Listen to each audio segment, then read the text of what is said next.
மாமியாரை எப்படியாவது போட்டு தள்ளணும் என்று துடிக்கிற எக்கச்சக்கமான மருமகள்களை அவர்கள் போடக்கூடிய சதி திட்டங்களை டிவி சீரியல்களில் பார்த்திருப்போம். ஆனால் கற்பனையான அந்த காட்சியையே மிஞ்சியிருக்கிறது இந்த நிஜ சம்பவம்.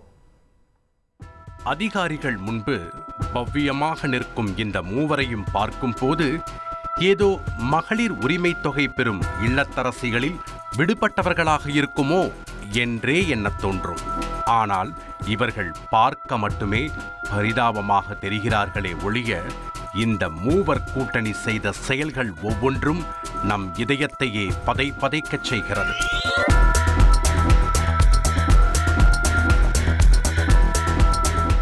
ஆம், 77 வயது மூதாட்டிக்கு சத்து டானிக்கில் விஷம் கலந்து கொள்ள முயன்றிருக்கிறார்கள் இந்த படுபாதகிகள்.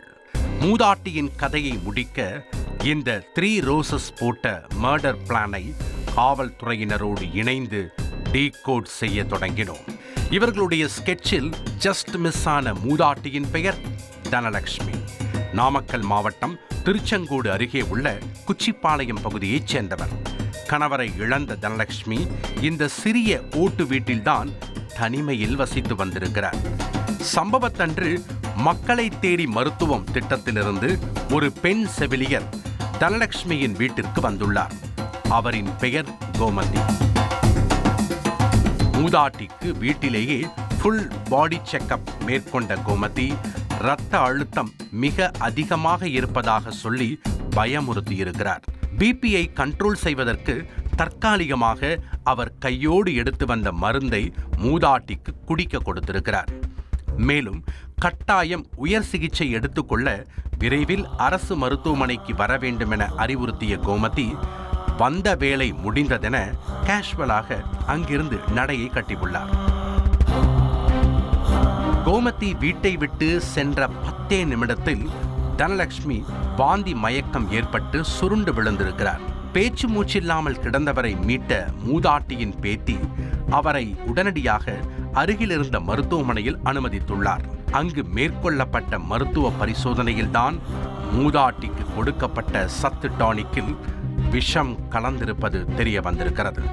அதிர்ந்து போன பாட்டி அடுத்த நொடியே இதற்கெல்லாம் காரணம் என உச்சரித்த ஒரு பெயர் தமிழ்ச்செல்வி.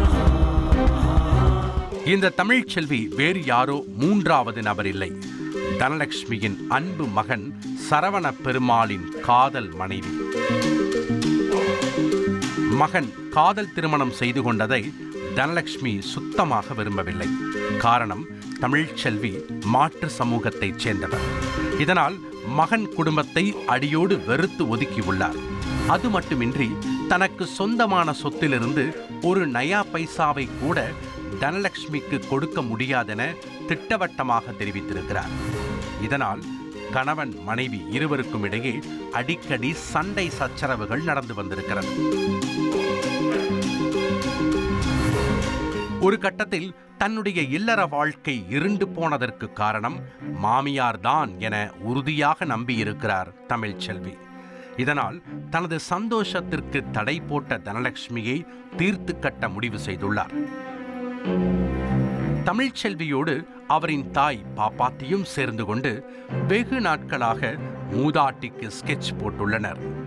இந்த கொலை திட்டத்துக்காக அவர்கள் கையில் எடுத்ததுதான் மக்களை தேடி மருத்துவ திட்டம்.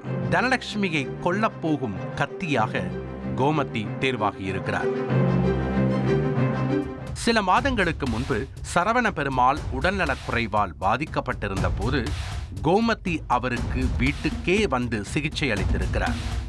அதன் மூலம் ஏற்கனவே கோமதியுடன் நல்ல பழக்க வழக்கம் இருந்த காரணத்தால் அவரிடமும் மாஸ்டர் பிளானை விவரித்திருக்கிறார் தமிழ்ச்செல்வி.